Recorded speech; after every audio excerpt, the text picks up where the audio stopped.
Hello, everyone. Welcome to Tokyo Residence Experts.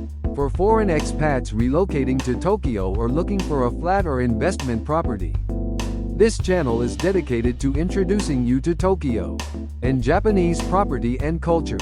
Today's theme is now the best time to invest in Japanese property? As it turns out, I think now is a good time. We will discuss this in a wide variety of ways. Let me introduce the characteristics of the country of Japan. Although it was recently overtaken by Germany in terms of GDP, it ranks 4th in the world out of some 190 countries, 12th in terms of population and 65th in terms of land area, being an island country made up of numerous islands. There are Ryukyuan people in the south and Ainu people in the north. But basically it is one people, one nation and one language. Historically, the country is very old, with emperors in Japan dating back to 660 BC. It was occupied by the Allies, represented by the USA, for 7 years after World War II.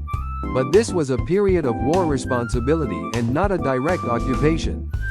The Japanese are originally an agrarian people. Their IQ level is very high, ranking 4th in the world according to some sources.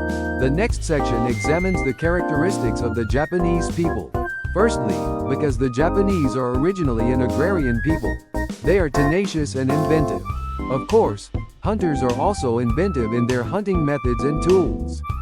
But as you can imagine, the ingenuity of an agricultural people requires a great deal of persistence. It also takes time to improve varieties in response to weather conditions.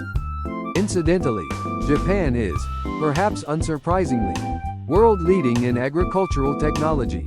The word kaizen, as you know, originated in Japan and is now a world language.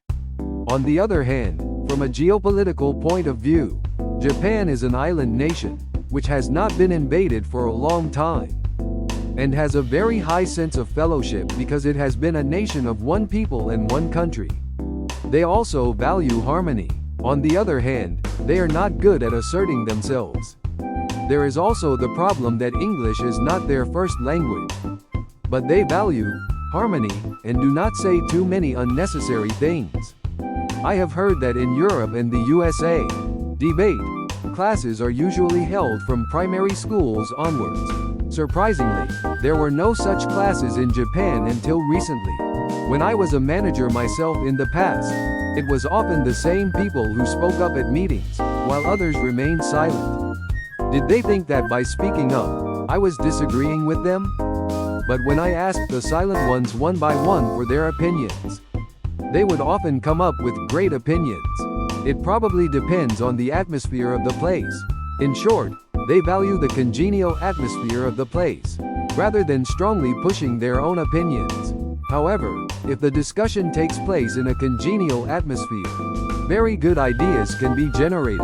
As the old saying goes, 3 heads are better than 1. It goes without saying, therefore, that Japan's technological capabilities are at a world-class level. I believe that this power is increased not only by individual ability, but also by the power of cohesion. I mentioned that the people as a whole have a high sense of camaraderie. And I think this has led to a universal healthcare system, a lower unemployment rate than in Western countries, and a less drastic gap between rich and poor. There has also historically not been a lot of immigration, as there is a bit of resistance to accepting others.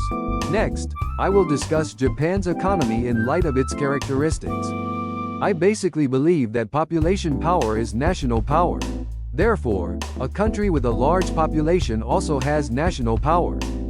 China is a good example, but right now, its economy is not in good shape due to real estate problems. India, which is the most populous country, is definitely going to grow in terms of national power. Needless to say, an increase in population will lead to an increase in economic activity. Japan's population peaked in 2008 and has been declining since then. Will Japan's national strength then decline in the future? This is a bit of a digression, but until a few years ago, I thought that property prices in Japan were going to fall, because the population is only going to decrease. and vacancies are only going to increase. The population is decreasing and there are more and more empty houses. So I thought that the demand would fall, and therefore the prices would fall, but now it is the other way round. It is true that there are many vacant houses, but property prices are rising. Why is this? My own answer is that Japanese real estate is rising because it is relatively cheap compared to overseas real estate. Many people think that there is no relationship between Japanese real estate and overseas real estate. Many people may say that. However, this is not the case. The interest rate differential induces a weaker yen, which is cheaper in dollar terms. As the population grows, the economy grows. The world population as a whole is growing, from 5.2 billion in 1990 to 8 billion now. The global economy is steadily growing. Japan experienced deflation after the bursting of the bubble economy, and is now just emerging from it. As mentioned earlier, the Japanese are conservative, because they were an agrarian people and, like grain, they tend to store cash for the future rather than invest it. This may be one of the reasons why Japan experienced the bursting of the bubble, avoided aggressive investment, and experienced a prolonged period of deflation.